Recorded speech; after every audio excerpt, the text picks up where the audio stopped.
Hey everybody, and welcome back to another episode of Vital EV TV with the wonderful Dr. Euan McTurk, battery electrochemist extraordinaire, and brings this stuff to life for me because sometimes it's a little bit difficult to understand.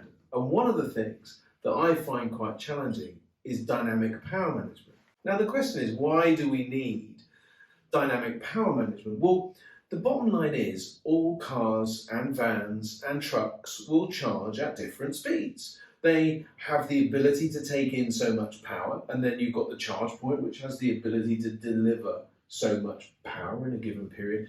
I remember the story as though it were yesterday of standing next to a guy in a charge point up in a public sector near the Lake District. And he was pretty much standing there with his head in his hands, with his wife looking very upset in the car, because he promised her that they would get to this 150 kilowatt hour charger, or 150 kilowatt, right? Yes. 150 kilowatt charger, and it would fill the car up really, really quickly. What he didn't know was that in the car itself, it can max out only at 50 kilowatts. So no matter what you pulled up to, it meant it was only going to take 50 kilowatts. Now, the difficulty is that 150 kilowatt charger is taken out of the game completely. Those 150 kilowatts are being used by a 50 kilowatt charger or vehicle.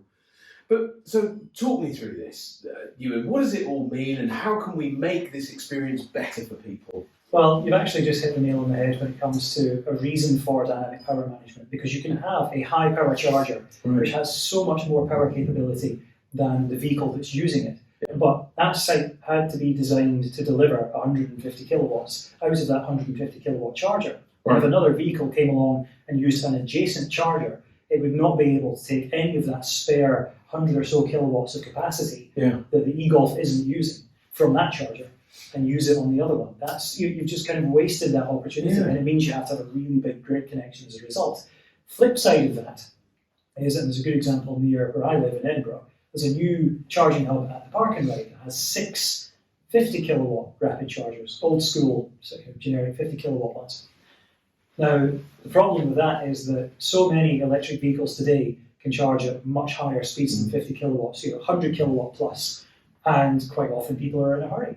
So you find that you rock up at this charging hub, there's maybe 1 or 2 other chargers in use, and you're only able to get 50 kilowatts, despite the fact that that hub is theoretically capable of providing 300 kilowatts simultaneously, because the chargers aren't linked together. And what's worse is there's a 30-minute time limit on that hub at the time of recording. So yeah, you're not going to get much power, you're only going to get 25 kilowatt hours.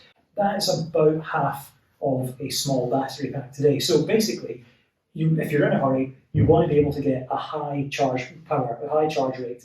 But also, if you're building a rapid charging hub, you don't want to have an obscenely expensive grid connection. And that's where the Kempower solution, which does have dynamic load management, comes in. So actually behind you here is one of the dispensers from the Kempower charging hub solution effectively. That's an S-series dispenser. That cable on there will do 150 kilowatts as standard. There is an option for 350 kilowatts. That's on the end of a 6-meter spring-loaded cable, so nice and easy to handle, even although you're dealing with very high power. But as you can see, it's a very slender unit, which is actually about the same footprint as a typical Type 2 AC, slow charging posts that you would find in public car parks and so on. So obviously, the power needs to come from somewhere. So up to 50 meters out of the way, you'll find a C-series power cabinet. And this is where the dynamic load management begins. So here's one here.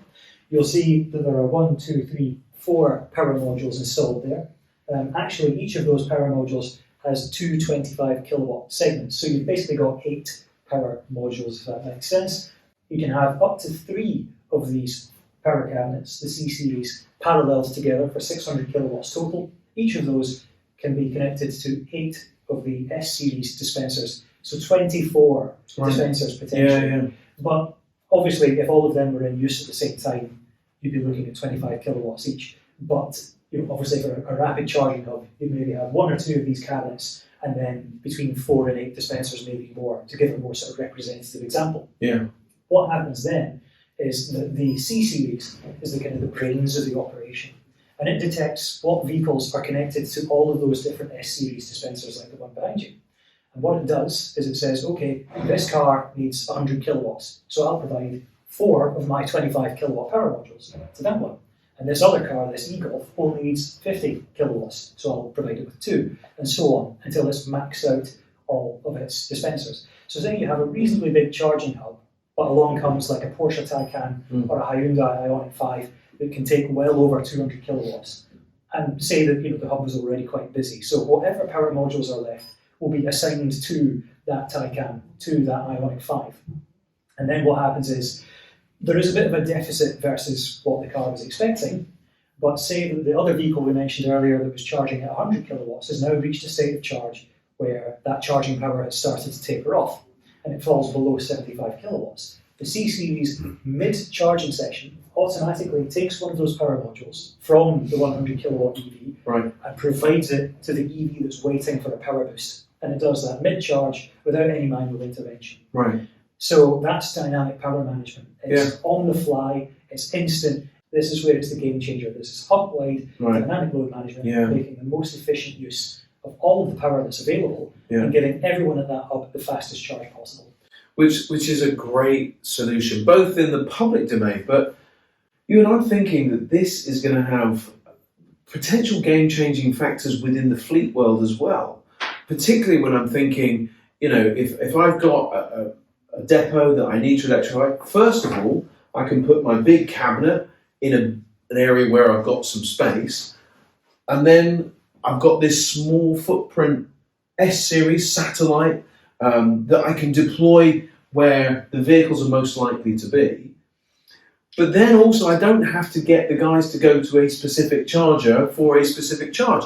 And also, they don't have to think about, the state of charge or all of those kinds of things. So it just will automatically make the best use of my power that I've got coming into my depot, because as a business, I don't want to be paying a lot of money to upgrade my overall power systems. So it sounds like this sort of dynamic power management makes the dark art of charging, because actually it still feels a little bit like a dark art. You don't know exactly what you're going to get. There's charging curves and this power demand of the vehicle sometimes changing. But when you've got a dynamic power module that's doing all the thinking for you, sounds like a really good solution to me. Absolutely. This is the game-changing thing, and this is why I've seen so many people on social media saying, oh, look, those are Ken power chargers. Because anyone who's driven an EV for more than a couple of months, especially on a long motorway journey, and has been stuck on the slow charger, and someone with a slow car is on the fast charger and so on, they get it. And even people who are not massive EV nerds get strangely excited about this stuff. So it just goes to show you. Well, and this is the thing, it does take time to understand these things. And that is why it's so great to have Dr. Euan McTurk with us here at Vital EV Solutions, because he's able to kind of shed a bit of light onto this changing landscape that we're facing. And so if you need more information, obviously reach out to us here at Vital EV TV. But that's been a fantastic session, Dr. Euan McTurk, on dynamic power management and how we get energy into the vehicles at the right place, at the right time, at the right speed, or the best speed at the most effective cost. Thanks very much, Dr. Euan McTurk. And thanks everybody for watching.